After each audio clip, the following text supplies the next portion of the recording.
Hello guys, आज चाहिँ म पोर्क बनाएको के है। अनि मलाई सानो भिडियो बनाउन मन लाग्यो अनि म मासु बनाउनतिर लागेँ। फर्स्टमा मैले काटेँ प्याज अनि टमाटर अनि प्याज र टमाटर काटेपछि खुर्सानी पनि मैले छप्प काटेँ अनि प्याज टमाटर सबै काटेर एक ठाउँमा राखेँ अनि मासु भुट्नतर्फ लागेँ। मासु चाहिँ कति रातो रातो कति मिठो देखेको है, हेर्दाखेरि खाम लाग्ने जस्तै देखेको, तर मैले खाइदिएँ। भुट्दा मैले 2-3 पिस खाइदिएँ अनि मिठो थियो। अनि मासु भुटिसकेपछि ग्रेभीको लागि मैले प्याज भुट्नतर्फ लागेँ अनि प्याज हालेर भुटेँ। हल्का रातो रातो भएपछि चाहिँ मैले टमाटर पनि हालेँ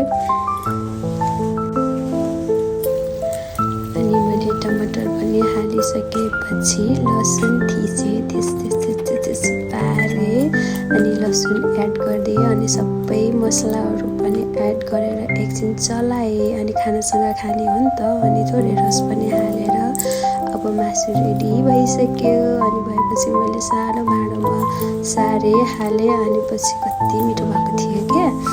अनि मासु पाकिसकेपछि मैले खाना मसलातिर पनि लागेँ म।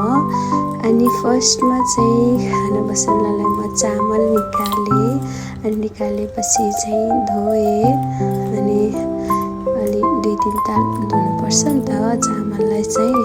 अनि चामल धोएर बसालेँ अनि एकछिन वेट गरिसकेपछि चाहिँ मेरो खाना पनि पाकिसकेको थियो गाइज। अनि खाना पाकिसकेपछि अनि मलाई मासु फेरि चाखेँ भिडियोमा देखाउनलाई।